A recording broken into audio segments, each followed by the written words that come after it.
নমস্কার, শুভ সন্ধ্যা। সঙ্গীতমের আসর আজ সত্যি সমৃদ্ধ, পরিপূর্ণ এবং তৃপ্ত।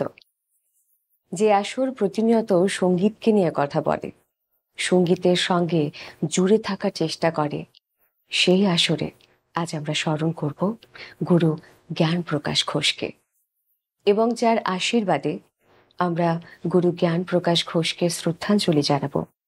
সেই অতিথির নতুন করে পরিচয় করিয়ে দেওয়ার দৃষ্টতা আমি করব না। ওনার সঙ্গে হয়তো বিশেষণ যতই আমি যুক্ত করি না কেন, ততই কম হবে। শুধু এটুকু বলতে পারি, আমাদের সঙ্গীতমের আসর সত্যি কৃতজ্ঞ আজকে আমাদের মধ্যে আমাদের অতিথিকে পেয়ে। আমাদের সঙ্গে থাকছেন পণ্ডিত অজয় চক্রবর্তী। ওনার কাছে শুনে নেব গুরু জ্ঞান প্রকাশ ঘোষের সাংগীতিক জীবনের নানান কথা। নমস্কার, আমি অজয় চক্রবর্তী বলছি। সঙ্গীতম, আপনারা এতদিনে নিশ্চয়ই নাম জেনে গেছেন। সঙ্গীতম একটা অত্যন্ত সুন্দর সংস্থা তৈরি করেছে আমার কন্যাসম অদিতি মুন্সি। ও এসছে বিশেষত আমার গুরুদেব গুরু জ্ঞানপ্রকাশ ঘোষ সম্বন্ধে সঙ্গীতমের সমস্ত মানুষকে, এবং এর মাধ্যমে যারা এই চ্যানেলটি দেখেন সঙ্গীতমের, তাদের জ্ঞানপ্রকাশ ঘোষ সম্বন্ধে কিছু জানাবার জন্য। এখন সূর্যকে প্রদীপ দিয়ে আমি দেখাবো সেরকম যোগ্যতা তো আমার নেই। সর্বকালের সর্বযুগের একজন শ্রেষ্ঠ ঋষি হচ্ছেন গুরু জ্ঞানপ্রকাশ ঘোষ। ঋষি এই জন্য বলছি যে যারা ঋষিমুনি হন তারা জগতের সবার কল্যাণ সাধনের জন্য জন্মান, আসেন, তাদের জ্ঞান বিতরণ করেন এবং জগতে একটা বিশিষ্ট অবদান রেখে যান, যার উপরে নির্ভর করে জগতের সমস্ত মানুষের কল্যাণ সাধন হয়। সাংগীতিক দিক থেকে দেখতে গেলে জ্ঞানপ্রকাশ ঘোষ একজন এমন মানুষ ছিলেন যে সঙ্গীতের প্রতিটি ধারায় তার অবদান আছে। শুধু সঙ্গীতে না, তিনি ক্রিকেট এবং ফুটবলের এ ডিভিশন প্লেয়ার ছিলেন। আঁকা শিখতেন অবনীন্দ্রনাথ ঠাকুরের কাছে। চিন্তা করুন, অবনীন্দ্রনাথ ঠাকুরের কাছে আঁকা শিখতেন। তাছাড়া মাসিদ খাঁ সাহেব, তিলকা খাঁ সাহেব, আবিদ হোসেন খাঁ সাহেব, সমস্ত হাবিবুদ্দিন খাঁ সাহেব, সবার কাছে উনি তবলা শিখেছেন। এবং শঙ্কর ঘোষ, কানাই দত্ত, শ্যামল বোস, গোবিন্দ বোস, অনিন্দ্য চ্যাটার্জি, সঞ্জয় মুখার্জি, অভিজিৎ ব্যানার্জি, কত নাম বলবো, নিখিল ঘোষ, অগণিত আন্তর্জাতিক খ্যাতি সম্পন্ন তবলিয়াদের উনি গুরু। ওর হাতে সবাই তৈরি। আর তনিমা ঠাকুর, প্রসূন ব্যানার্জি, অরুণ ভাদুরী, তারপরে লাইট গানের দিকে সন্ধ্যা মুখার্জি, হেমন্ত মুখার্জি, রঘুনাথ পানিগ্রাহী, আলপনা বন্দ্যোপাধ্যায়, মানবেন্দ্র মুখোপাধ্যায়, কে না তার ছাত্র? সবাই তার ছাত্র। আমার মতো একজন অতি সাধারণ মানুষও তার ছাত্র। তো আমি দেখেছি যে শুধু গান আর তবলা নয়, হারমোনিয়ামও একটা এমন আমাদের বাংলার অত্যন্ত প্রিয় যন্ত্র। এখন অবশ্য মহারাষ্ট্র এর খুব প্রচার বেড়েছে, আগেও ছিল। তো হারমোনিয়াম বাদন প্রথম আমাদের আকাশবাণী থেকে, অর্থাৎ ন্যাশনাল প্রোগ্রাম অফ মিউজিকে প্রথম ন্যাশনাল প্রোগ্রাম হারমোনিয়াম বাদনের হয় আমার গুরুজি বাজান। হারমোনিয়াম এর আগে ব্রাত্য ছিল না, তাকে প্রথম উপস্থাপনা করেন গুরু জ্ঞানপ্রকাশ ঘোষ। আমার সৌভাগ্য হয়েছে তার কাছে 30 বছর তবলা এবং হারমোনিয়াম শেখারও।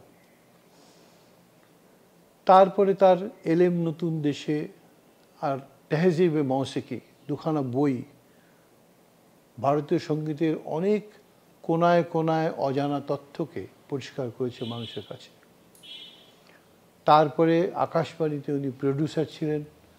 সঙ্গীতাঞ্জলি, তারপরে সুবদ্ধ সঙ্গীত, এই সমস্ত বিভিন্ন ধরনের রম্যগীতি, এই সমস্ত অনুষ্ঠানগুলো নাম থেকে শুরু করে সেটার প্রোগ্রামিং করা, সেটার প্ল্যানিং করা, সেটাকে বাস্তবায়িত করা, সবটাই ওর অবদান। সানাইবাদক উস্তাদ আলী আহমেদ হোসেন, যাকে আমরা জানেন, আপনারা জানেন যে বিসমিল্লাহ খান সাহেবের পরে এত ভালো সানাই আমাদের দেশে কেউ বাজাননি।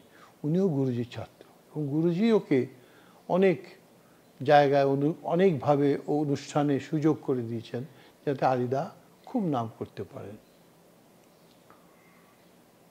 তো এবার এক একটা শাখা নিয়ে বলতে গেলে আমি 2 ঘন্টা করে বলতে পারি, কিন্তু একটা জিনিস আমি আপনাদের জানাতে চাই যে উনি অত্যন্ত প্রচার বিমুখ ছিলেন।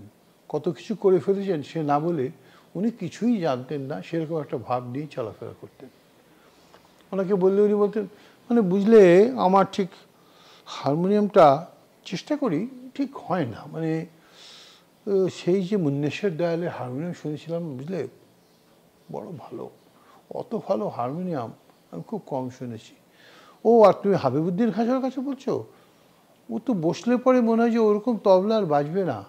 মসজিদ খান সাহেব এসেছিলেন বলে কলকাতায় তবলা বেজেছে। আরে আসলে তো তবলা বেজেছে জ্ঞান প্রকাশ ঘোষ এসেছিলেন বলে, তো তবলা বাজতো না কলকাতায়। এখন তো তবলা একটা এমন বিষয় যার তবলায় একটা কলকাতার ঘরানা তৈরি করে দিয়ে গেছেন উনি। ওনাকে ছাড়া তবলা ভাবা যায় না। তার ছাত্র তারাও বাজিয়ে দাপিয়ে বেড়াচ্ছে একদম চারিদিকে। উনি ওপর থেকে কতই না খুশি হচ্ছেন। ওনার স্বপ্নকে বাস্তবায়িত করবার জন্য আমি একটা স্কুল তৈরি করেছিলাম এবং কোনো বিজ্ঞাপন দিনই কোনো দিন যে এখানে ক্লাস হচ্ছে আসুন, কিন্তু অ্যাভারেজ 100 ছাত্র হবে কিনা ভেবে স্কুল তৈরি করার পরে দেখলাম প্রথমেই 700 বাচ্চা শিখতে এলো। এখন প্রায় 1000 বাচ্চা শেখে। এবং ওনার প্রদর্শিত পথে আমি যেসব জিনিস দেখতে পেয়েছি সেগুলোকে একত্রিত করে ওর স্বপ্নকে, উনি বলতেন যে আমার না জানা জিনিসগুলো তোমাকে করতে হবে। অডিও ভিডিও মিডিয়ামে আমি যেতে পারিনি, তোমাকে যেতে হবে। এক সময় আসবে যখন তোমাকে অডিও ভিডিও মিডিয়াম না হলে তুমি এগোতে পারবে না। আজকে দেখছি সেই কথাটা কতটা চরম সত্য হয়ে দাঁড়িয়েছে।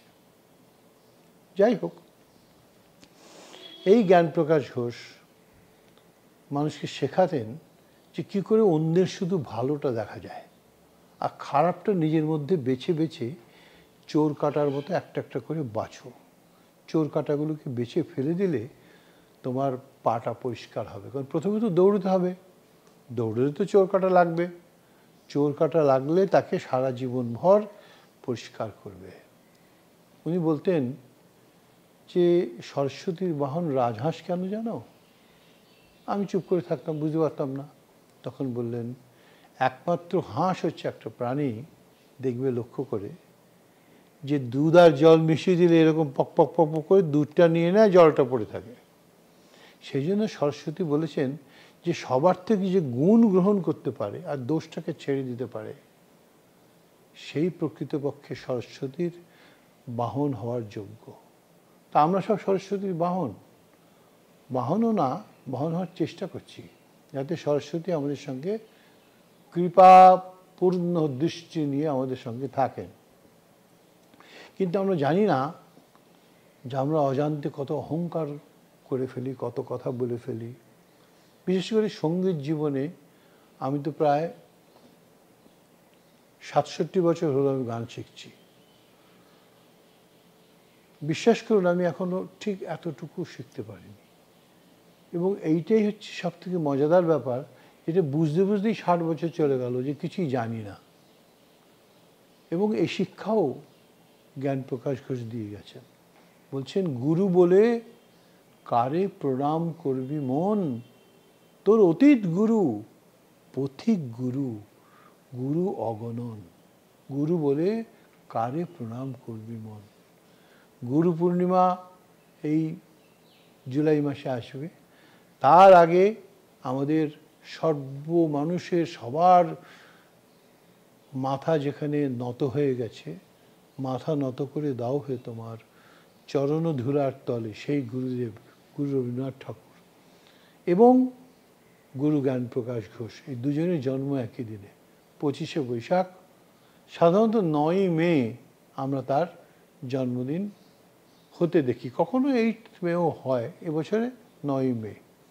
সেই দিনকে চলুন আমরা সবাই প্রতিজ্ঞা করি যে সঙ্গীত বলতে যা বোঝা যায় অর্থাৎ সাহিত্য, ভক্তি, বিশ্বাস, অলঙ্করণ, কণ্ঠস্বর, লয়তাল, সুর, রাগ রাগিনী, এর সংমিশ্রণ যে সঙ্গীত হয়, যেটা শিখতে হয়, যেটা দাঁড়িয়ে এক জায়গায় গিয়ে খুব ভালো ফটোগ্রাফি করলেই সঙ্গীত হয় না, তার জন্য শিক্ষার দরকার হয়। সেই শিক্ষিত সঙ্গীতের জন্য আমাদের যেন মনটা আবার আমরা ঘুরিয়ে আনতে পারি।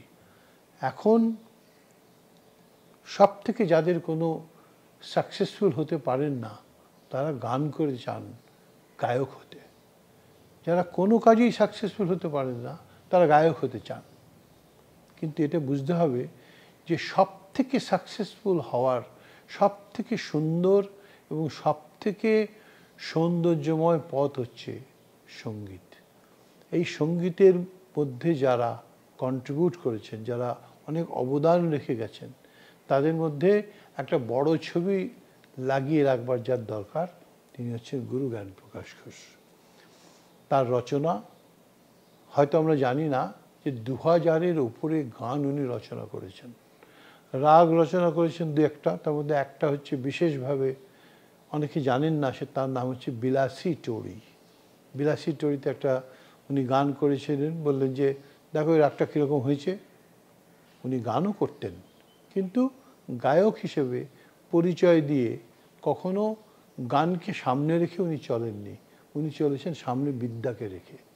বিদ্যাটাকে কি করে বাটা যায়, কি করে ভাগ করা যায়, কি করে বাংলার, বিশেষত বাংলার সঙ্গীতকে, বাংলার মানুষকে সাংগীতিক সৌকর্যপূর্ণ দৃষ্টি ডেভেলপ করা যায়, সেটা উনি আমাদের শিখিয়ে গেছেন। তাই আজকে ওনার জন্মদিনে আমরা গুরু প্রণাম করে বলি, ওম অখণ্ডমণ্ডলাকারম ব্যাপ্তং येन চরাচরম তৎপদং দর্শিতং येन তস্मै শ্রী গুরবে নমঃ। গুরু ব্রহ্মা গুরু বিষ্ণু গুরুদেব মহেশ্বর গুরু সাক্ষাৎ পরম ব্রহ্ম তস্मै শ্রী গুরবে নমঃ। আজকে আমি গাইলাম না, কারণ গাইতে গেলে তার অনুষঙ্গ এবং তার সঙ্গে সহযোগী শিল্পীদের একত্রিত একটা মিলন না হলে গানটা না গেয়ে আনন্দ পাওয়া যায়, না শুনে আনন্দ পাওয়া যায়। সেজন্য আমি গাইলাম না, আপনারা আমাকে ক্ষমা করবেন। আর অদিতিকে আমি অনেক অনেক আদর জানাচ্ছি, অনেক অনেক শ্রদ্ধা মিশ্রিত স্নেহ জানাচ্ছি যে ও ভক্তি রসের গান করে, সেজন্য ওর ভক্তি থেকে সঙ্গীতমের মাধ্যমে গুরু জ্ঞানপ্রকাশ ঘোষের কিছু কথা হোক, সেটা চেয়েছে। অনেক বড় ব্যাপার। ওকে আপনারা সবাই আশীর্বাদ করবেন এবং ওর সাংগীতিক পথ যেন অত্যন্ত সুষম হয়। 6 তারিখ থেকে ওর প্রত্যেক মাসে একটা করে গান বেরোবে, প্রত্যেকে শুনবেন। আমি কিন্তু এখানে পাবলিসিটি দেওয়ার জন্য বসিনি, আমি বসেছি ওকে আমি স্নেহ করি। ভক্তি রসাস্বাদন আমাদের গান থেকে কমে যাচ্ছে, সেই জন্য ওর মধ্যে বিভিন্ন ধরনের গান ও গাইবে, বিভিন্ন রচয়িতার বিভিন্ন সুরকারের শ্রেষ্ঠ গান ও গাইবে। আপনারা আশীর্বাদ করবেন, সঙ্গীতমের উন্নতি হোক, আর গুরু জ্ঞানপ্রকাশ ঘোষকে কিছু কিছু মানুষ চিনুক। আমরা চেষ্টা করব যাতে সামনের বছর একটা বড় করে গুরু জ্ঞানপ্রকাশ ঘোষকে একটা আমরা প্রণাম জানাবার সুযোগ করে দিতে পারি। ধন্যবাদ, নমস্কার।